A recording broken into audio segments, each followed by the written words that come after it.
Welcome back. The global media watchdog group RSF has written to Prime Minister of St. Vincent and the Grenadines, expressing concerns about the cyber bill now being debated in this nation's parliament. The group, under the Association of Caribbean Media Workers, says it is also examining the legislation.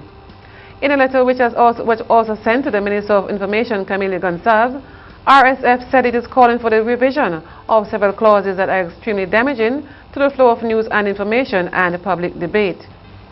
The letter was written by Delphine Halgan, RFS U.S.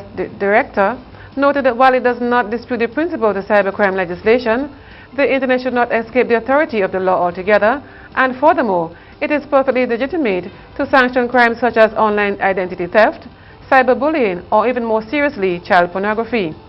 The Prime Minister was urged not to pass the bill into law in its present form and to amend the most sensitive clauses. Lawyer Israel Bruce, commenting on the matter in which Calypsonian Paul Aymal Scrub has been charged, said that it is a witch hunt intended to satisfy some of the intended provisions in the cybercrime bill, which is now before the Parliament. Lawyer Israel Bruce and Sherlon Zita Barnwell are counsel for Paul Scrub. Scrub of Ascension, who resides in the United States for over 20 years, faces two charges that he, between December 9th and 31st, 2015, uttered seditious words and that he maliciously sent or uttered threats to kill, Ralph Gonsalves should be assassinated, also his whole damn family, period. Blessed love. The first sign of active work began last Sunday when the rotted tree trunks and other debris which lay on the shoreline were excavated and removed. And no sooner the logs were out of the way than a group of young men commenced a small goal football match without having to dodge any obstructions. Several persons in the Sand Hill community had voiced their concerns over the continued degradation of Sand Hill Bay. And putting their monies where their mouth lie in fulfillment of a commitment made earlier last month, Osmond Fatty Davy and Elvis Redpad Diriggs, who are both Sand Hillarians, jointly financed last Sunday's operations. St. Vincent and the Grenadines men's karate team were the dominating champions in the recently held championship in Jamaica. St. Vincent overpowered their opponents Trinidad, Guyana, Grenada, Barbados and Jamaica, walking away with gold medals. The team further competed in the team kata, placing 4th overall. They returned home with 9 championship medals, 6 golds and 3 silver medals. The members of the team were Claude Bascom, Jerome Burke and Zach Burke. The team said they were honored to have represented the nation with distinction and thanked their sponsors for supporting their efforts. The next championship will be held in Barbados in 2018, where over 25 countries are expected to participate. Chair of SVJ Young Professionals Association, Keisha Shallow, attended the Youth Diplomatic Forum in London, UK, which was held from July the 11th to the 15th.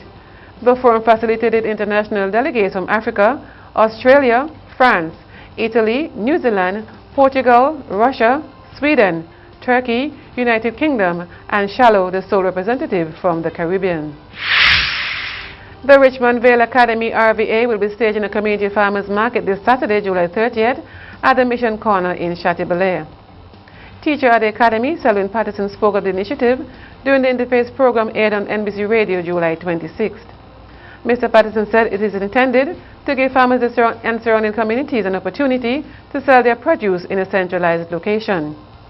Student at the Academy, Johnny Menuz Arista Sabal, said the initiative provides an opportunity for greater interaction between farmers and consumers. The Windward Islands Farmers Association, WINFA, has called on local farmers to play an active role in protecting the environment. This appeal was made by coordinator of the Windward Islands Farmers Association, WINFA, Cozell Fraser, during a workshop earlier this week. Mrs. Fraser said, following the 3-week program, they will be conducting assessments to see how well the local farmers are putting what they have learned into practice to ensure sustainable soil and environmental management. Mrs. Fraser said the project is one of their key programs, building the resilience of the agricultural sector while ensuring adaptation to climate change. The art program organized by the Yulu Arts Foundation, which started on July 18th, will continue until August 3rd. The organizers will put together an exhibition of the children's work, which will be put on display at the Kingston Methodist Church Hall on Wednesday, beginning at 12 noon to 1 p.m. The public is invited to come out and view the children's work. Coming up next, we take a look at the sporting highlights. Stay with us.